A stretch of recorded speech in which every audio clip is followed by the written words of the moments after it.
Karon lang ka, maabsante ka. Hoy, kinsa man ka? Maayong adlaw sa tanan, tawga lang ko ninyo og Alaysa. Usa ko ka nurse, pero ganiha pa ko nang apply sa ospital. Nagiignan ko nga tawagan lang daw ko. Mauning nagpabukid muna ko kay magcamping ko. Ako ra isa. Ana man ang mga nurse, mga isog. So ani ahatan awan ninyo kay magbuklad ko. Pagkahuman, nangapideng ko. Akong gihawiran akong kape. Ni anak ko nga wow, katsada dire. Hinaot nga walay manggukod nako dire unya. Pero murag naa guys no, murag naa gyud pero sige lang unya na. Magluto sa ko. Og naghukad nako. Oy, hala, ang kalaha chiri-bere gasiga pa. Aw, mapalong na iya. Oday, agbuot kay ako direktor dire. Oy, hala, gabi na. Maghaling sa ko be. Bakit pala guys pag magcamping maghaling gyud? Karon ko ganahan ba kay kape kayo? Dali na chiri me, wa may pakialam nimo. Aw, sige. Dumao to mga higala. Naa siya nadunggan nga kasikas. Misulod siya sa ban. Nya ginili niya gamay. Ana niya sa kurtina. Hala, tawo gyud. Nya kanang uban nga nasa mga salida. Pag naitawo mo tago mo nagsamot. Mana, stop. Please don't hurt me. Kani ako dili. Mao to nagguwas yak bangka. Ugbog sa ipod, isa lang pero pwede naman na. Aw, duha di ay. Miss, ulat ako miss. Uy, kinsa ka? Bakit mo ako sinusundan? Sige, bugsay gyud kay masakpan ta karon. Ay, miss, maloy ka ko kabalog lang biya. Tungtong na kog bato.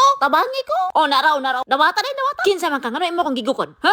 Sugsakon ta karon. Tubag dayon, tubag. Kinsa ka ngano imo kong gigukod? Ay, miss, taga hospital ko. Dili man gud ka na mo makontak. Hired na ka. Sugod na daw ka ugma. Ay, mao ba? Dear chiribiri. Mao ni ang akong suliran. Tabangi ko. Nagsulti ka nagtinuod tawanan or wala? Kay ani nasakpan na ra ba ko? Ala.